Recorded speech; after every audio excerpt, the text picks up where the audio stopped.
नेहा फैजी को Salim memorial hockey tournament का chief guest बनाया गया। मौधा की रहने वाली है, चीफ गेस्ट बनाया, ठीक है, लेकिन इसके साथ ही लोगों ने बहुत सारे कंपैरिजन करने शुरू कर दिए और कई ऐसे सवाल भी घूमने लगे जिनका जवाब ठीक से कोई भी नहीं दे रहा। क्या लास्ट ईयर जनाब पैसा देके यहाँ पे चीफ गेस्ट बने थे?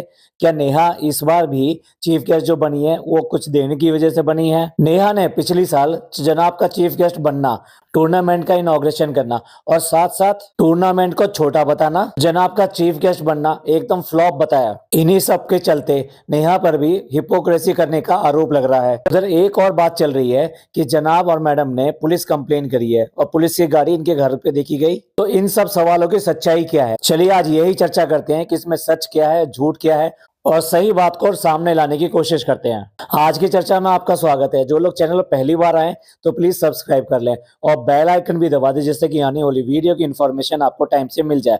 आप हमारी इंस्टा आईडी पे भी हिट कर सकते हैं, इंस्टा आईडी नीचे दी हुई है। तो इस साल का इन्होंने चीफ गेस्ट बनाया नेहा फैजी को। नेहा फैजी कतर में रहती हैं और ओनली इसी इन्विटेशन के लिए वो यहाँ पर इंडिया में आई है। तो आप समझ सकते हैं कि उसने इस बात को कितनी इंपॉर्टेंस दी है। तो पिछली साल इसी टूर्नामेंट को छोटा कहना और ये कहना कि ये क्रिकेट होता तो बहुत ज्यादा बड़ा होता और ये हॉकी है तो इसलिए बड़ा नहीं है, ये पूरी तरह से सही भी नहीं है और गलत भी नहीं है। पहली बात तो इस तरह के स्मॉल टाउन में जिस तरह के ये टूर्नामेंट होते हैं, वो चाहे हॉकी का हो चाहे क्रिकेट का हो, उनका लेवल कोई बहुत बड़ा नहीं होता है। उन दोनों में बहुत ज्यादा अंतर नहीं होता है। मानते हैं इस बात को कि क्रिकेट की ज्यादा शोर है, लेकिन अगर टूर्नामेंट के लेवल पर हॉकी का भी होता है तो वो भी काफी अच्छे लोग आ जाते हैं वहां पर। क्योंकि कुछ भी कह लीजिए, हॉकी हमारा राष्ट्रीय गेम है। तो मेरे हिसाब से ये कहना कि कौन सा खेल बड़ा है और कौन सा खेल छोटा है, ये बिल्कुल बेमानी है और बिल्कुल बचकानी बात है। अगर दोनों के एक उसी गेम का कंपैरिजन करें, क्योंकि उसने भी हॉकी टूर्नामेंट का इनॉग्रेशन किया था, आई मीन चीफ गेस्ट बना था, और यहाँ पर भी नेहा को भी उसी गेम का, उसी टूर्नामेंट का, उसी जगह पर चीफ गेस्ट बनाया गया। हालांकि कंपैरिजन तो करना नहीं चाहिए, पर क्योंकि ये सारी बातें घूम रही हैं तो इसलिए ये बात करना जरूरी हो जाता है कि दोनों के कंपैरिजन करने पे नेहा का जो इवेंट है वो ज्यादा सक्सेसफुल दिखाई देता है, ज्यादा रेस्पेक्टफुल दिखाई देता है। जिस तरीके से निजामी कमेटी ने नेहा का वहां पे स्वागत किया और जिस तरीके से उसको स्टेज वगैरह इन सब पे ले जाया गया, और फिर जितने लोगों ने, मतलब वहां पर काफी ज्यादा मौदा की कुछ अजीम शख्सियत वहां पे थी, उन सब ने ही नेहा को वेलकम बुके दिया, स्टेज का अरेंजमेंट, ये सब चीजें भी बिल्कुल अलग थी। जनाब के टाइम पे ऐसा लगा नहीं कि वो इस तरीके से चीफ गेस्ट बने, और उन्होंने इसको कवर करने की कोशिश भी नहीं की। पहले पिछली बार तो बहुत ज्यादा हाइप बनाई कि भाई मैं इस तरह से इनॉग्रेशन करने जा रहा हूँ, वहाँ टूर्नामेंट है और ये अपना ही गाँव है, अपने ही देश है और अपने ही लोगों के बीच में जा रहा हूँ और बनता है वहां पे जाना। लोगों ने इतनी ज्यादा मेरे को वोट किए थे, इतना ज्यादा मेरे को सपोर्ट किया था, तो मेरा मौदा जाना बनता है। जनाब ने अपने आप को बहुत ज्यादा सेलिब्रिटी दिखाने की कोशिश की थी और इसी चक्कर में वहां पे प्रॉपर तरीके से ना तो कवरेज किया, या तो कोई ना कोई ऐसी बात थी जो जनाब को वहां पे चुभी, और उसी की वजह से वहां पे इस इवेंट को जितने कवर करना चाहिए था, जितने तरीके से कवर करना चाहिए था, वो नहीं हुआ। और ऐसे ही लगा जैसे गली मोहल्लों में कि आप कहीं चले जाते हैं और किसी को 2 फूल मालाएं दे आते हैं या 2 फूल माला कोई आपके डाल देता है, इससे ज्यादा कुछ नहीं लगा। तो जनाब का वो जो चीफ गेस्ट बनना था और चीफ गेस्ट की तरीके से ऑनर मिलना था, वो इतना ठंडा था कि मतलब कहीं से भी रिमार्केबल नहीं था। और उसके बाद में सिर्फ वो सब कुछ ग्राउंड तक ही सीमित रह गया। किसी ने भी चीफ गेस्ट को प्रॉपर तरीके से, जैसे कहते हैं ना, नाश्ता कराना या फिर उसकी यादों के लिए कोई मोमेंटम देना, ये सब जनाब के टाइम पे बिल्कुल भी नहीं हुआ। जिस तरह से एक चीफ गेस्ट के साथ होता है वो सारी चीजें नेहा के साथ में की गई, लेकिन तब नहीं की गई थी। नेहा को तो उन्होंने एक होटल में भी लेकर गए, वहां पर प्रॉपर तरीके से उसको खाना वगैरह सब कुछ खिलाया गया। और नेहा को ही नहीं, नेहा की जो फैमिली है उस सबको भी उतनी ही इज्जत दी गई, स्टेज पे भी उतनी इज्जत दी गई और टूर्नामेंट के बाद में भी उन लोगों को सबको ही इतनी इज्जत दी गई। दूसरी तरफ जनाब की बात करते हैं तो जनाब के टाइम पे सिर्फ फनी को इज्जत मिली। फनी को भी क्या इज्जत मिली, जनाब ने घसीटा, आओ फनी आओ। और ना ही स्टेज पे जितने सारे लोग अभी दिखाई दिए, बड़े बड़े लोग, जैसे वो सुप्रीम कोर्ट के सीनियर एडवोकेट थे वहां पर, इसी तरीके से कुछ और लोग भी थे। और जनाब के टाइम पे ऐसे लगा कि जैसे लड़के लड़के बैठे हुए हैं। मुझे तो ऐसा लगा जैसे कि फनी के दोस्त ही ने पूरा का पूरा स्टेज कब्जा लिया है, यानी कि वहां जो निजामी कमेटी है उसके कम लोग हैं और फनी के दोस्त यार ज्यादा हैं। फनी का ये दिल्ली वाला दोस्त जॉन और उसके अलावा इरफान, ये सब भी वहां पे दिखाई दिए। तो उससे लगता है कि वहां पे जो भी कुछ चल रहा था वो सब प्रायोजित था। प्रायोजित मतलब पूरा शो फनी ने मैनेज किया हुआ था। वो ऐसा नहीं लग रहा था कि निजामी कमेटी पूरा का पूरा संचालन कर रही है। यहाँ तक कि जनाब को लेने के लिए जो लोग गए थे उसमें भी कमेटी के जो मेन मेंबर्स थे वो नहीं दिखाई दे रहे थे। और फनी के यार दोस्त, मतलब ये मानना पड़ेगा कि फनी का सोशल सर्किल है और उसी सोशल सर्किल की वजह से उसने ये सब प्रोग्राम करवाया और इनको चीफ गेस्ट बनवाया।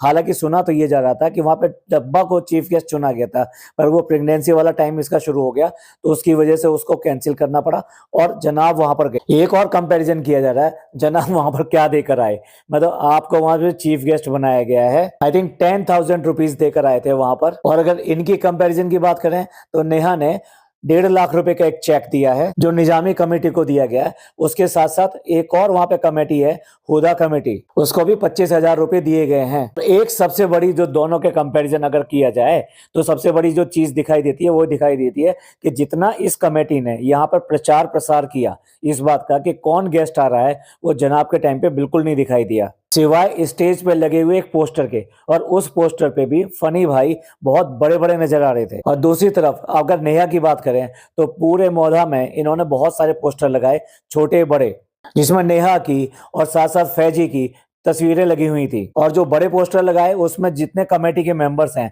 उन सब की भी फोटो लगी हुई थी, साथ साथ इन दोनों की भी फोटो लगी हुई थी। और भाई अब सबसे मजेदार बात यह है कि एक पोस्टर बहुत बड़ा डॉक्टर खाला के घर पे भी लगाया गया था। आई मीन घर पे मतलब उनके घर के ठीक सामने लगाया गया था। अब भाई ये तो बहुत बहुत बहुत ज्यादा हो गया।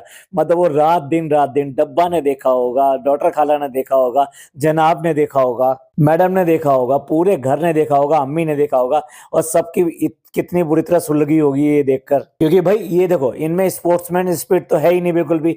और दूसरी बात ये कि नेहा क्योंकि इनकी पोलें खोलती है तो इनकी तो ये कहना चाहिए कि वो एक कलाकार नहीं है, वो एक रिएक्शन चैनल चला रही है, या फिर ये कहिए कि इनको एक्सपोज कर रही है। तो इनकी आंखों की तो किरकिरी है वो, और कौन ऐसे किरकिरी को पसंद करेगा। और अब साफ समझ में आता है क्यों करके एक एक करके सारे लोग भाग लिए वहां से, जिसमें कि कोई वजह नहीं थी। दोनों में से किसी के भी टिकट नहीं हुए थे, फिर भी बहाना करके दोनों वहां से भागे। मैडम तो पूरा का पूरा झूठ बोल के भागी। मैडम ने तो क्लियर कट कहा कि नहीं मैं मुंबई जा रही हूँ।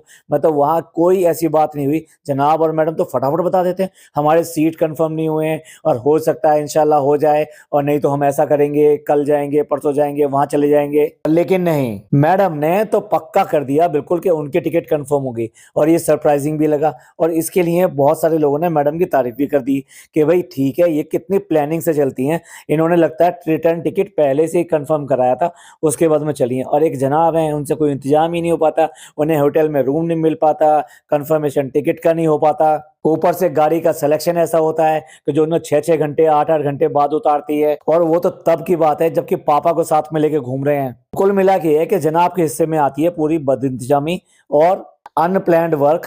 मैडम के हिस्से में आती है कि प्रॉपर मैनेजमेंट और साथ में पूरी प्लानिंग के साथ में काम करना। बट यहाँ तो मैडम ने बहुत बड़ा झूठ बोला और चुपचाप सरक ली। अभी आप ही बताइए, जब टिकट नहीं था, कुछ भी नहीं था, तो भोपाल जाने का एकदम ऐसे कैसे प्लान बन गया? या फिर इनके पहले से प्लानिंग में था क्योंकि वहां से इन्हें ज्वेलरी उठानी है, कपड़े उठाने हैं। पर लेकिन इस तरीके से अचानक ही भागना, और वो भी अभी 2 दिन बाद में ही बच्ची का बर्थडे था, जिस बच्ची को आप ही खुद ही लेकर गए थे वहां पे मुंबई, और उसके गार्जियनशिप कबूल की थी कि ठीक है हम इन बच्चों की देखभाल करेंगे, हम इन बच्चों को पढ़ाएंगे। और भाई बच्चों के पापा भी तो आने वाले थे, यानी कि खालू भी तो आने वाले थे। तो मौका तो पूरा था और पूरा का पूरा अवसर था इस बात का कि भाई इनको रुककर अपना कंटेंट बनाना चाहिए। लेकिन उसके बाद में क्यों भागे, अब आपको सब समझ में आ रहा होगा।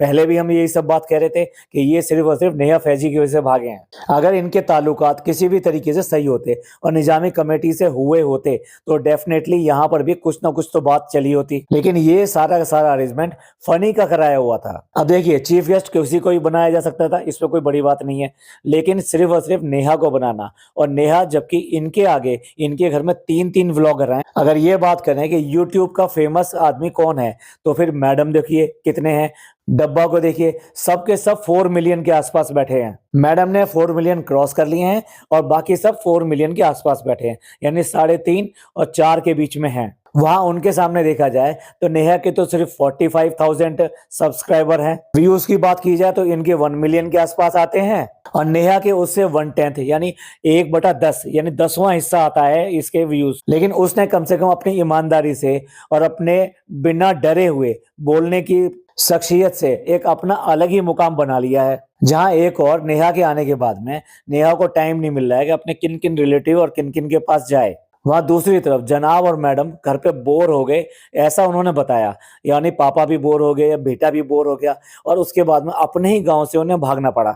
ये होता है नतीजा अपने ही जमीन से दूर हो जाने का। ये ऐसा नहीं है कि चैट जीपीटी से आपने अच्छे अच्छे डायलॉग लिखवा लिए और उससे आप अपने आप को साबित कर रहे हैं कि आप जमीन के कितने करीब हैं, आप अपने गांव के कितने करीब हैं, आप अपने लोगों के कितने करीब हैं, आप अपने रिश्तेदारों के कितने करीब हैं। लेकिन है इसका बिल्कुल ही उल्टा।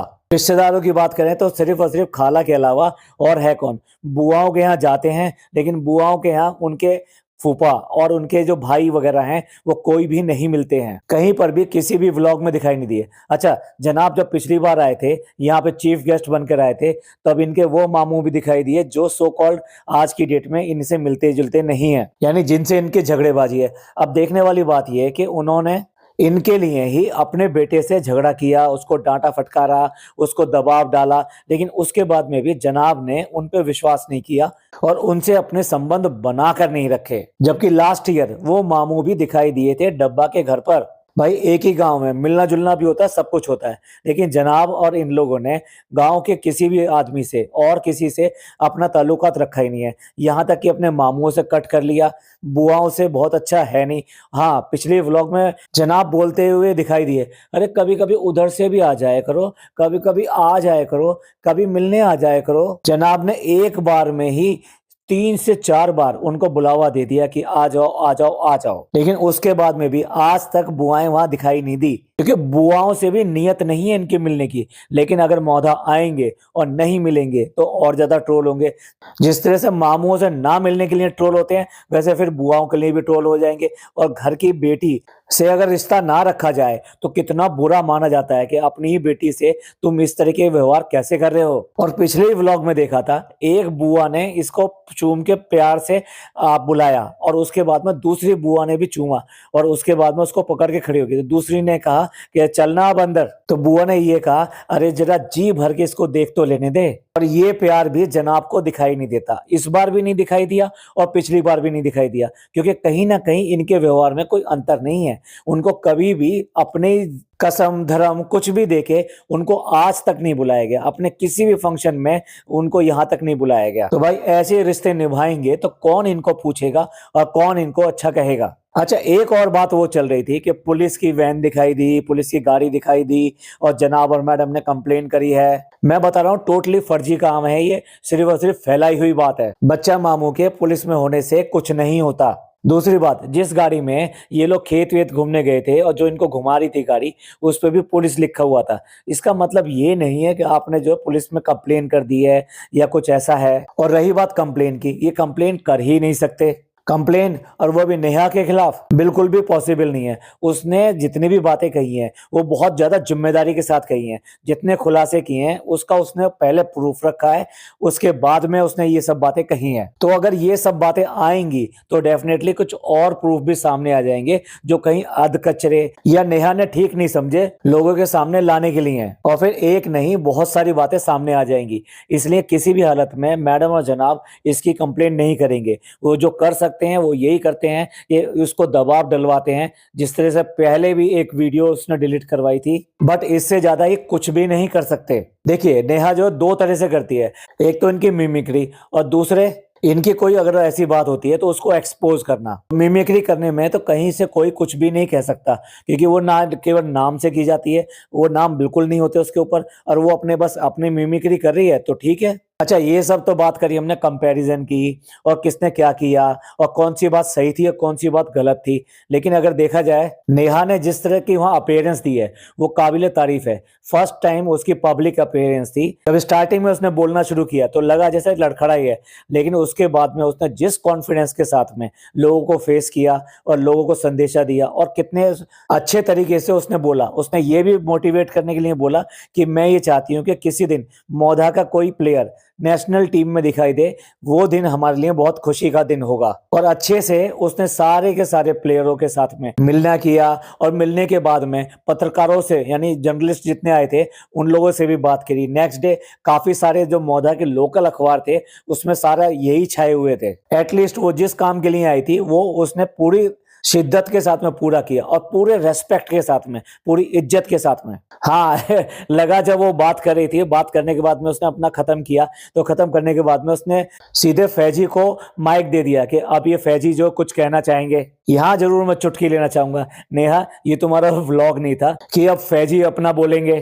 क्योंकि स्टेज पे हस्बैंड एंड वाइफ नहीं होता, वहां सिर्फ और सिर्फ पर्सनैलिटीज होती हैं। बेटर होता है कि निजामी कमेटी वाले बोलते कि फैजी साहब आप भी हमारे लिए 2 शब्द बोलिए या लोगों का मोटिवेशन करने के लिए कुछ कहिए। बट ऐसा होता है क्योंकि देखिए पहली बार उसने पब्लिक अपीयरेंस की थी, और कुछ भी हो जाए इंडियन जो लेडी होती है वो हमेशा हस्बैंड को हमेशा आगे रखती है। तो इस पॉइंट ऑफ व्यू से उसका ये वाला करना मुझे कुछ जायज लगा। बाकी तो ये है कि भाई अपने गांव के लिए, अपने शहर के लिए, अपने लोगों के लिए जितना भी किया जाए वो कम है, और ये तारीफ काबिल होता है हमेशा अपने लोगों को बढ़ावा देना और उनको हर तरह से मदद करना। तो अगर इस पॉइंट ऑफ व्यू से देखा जाए तो पूरे नंबर है नेहा के। भाई दूसरे देश से चलकर आना, और चल के आने के बाद में उसने ऐसी बात नहीं है, अपनी तरफ से उसने पूरा उनकी मदद करने की कोशिश की जितना भी उससे बन पड़ता था। वो सिर्फ और सिर्फ भाषण तक ही सीमित नहीं था। सिमिलरली निजामी कमेटी ने भी उसको पूरा मान सम्मान दिया, पूरी इज्जत के साथ में ये प्रोग्राम किया। एक बार फिर बता दूं कि चीफ गेस्टों का दोनों का कंपैरिजन करना ये अपने आप में कोई अच्छी बात नहीं है, पर क्योंकि बहुत सारी बातें चल रही थी इसलिए मैंने सोचा कि इसको क्लियर करने के लिए इसके ऊपर बात करते हैं। चलिए ये तो था हमारा पॉइंट ऑफ व्यू, आपका पॉइंट ऑफ व्यू क्या है? क्यों करके ये वहां से दुम दबा के भागे, और क्या वास्तव में इसने उसको नीचा दिखाने के लिए ये चीफ गेस्ट का पद स्वीकार किया?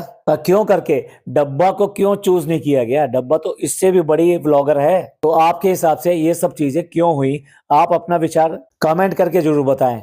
आपको ये पॉडकास्ट अच्छा लगा हो तो प्लीज लाइक कीजिए, सब्सक्राइब कीजिए, शेयर कीजिए। थैंक यू, धन्यवाद, शुक्रिया।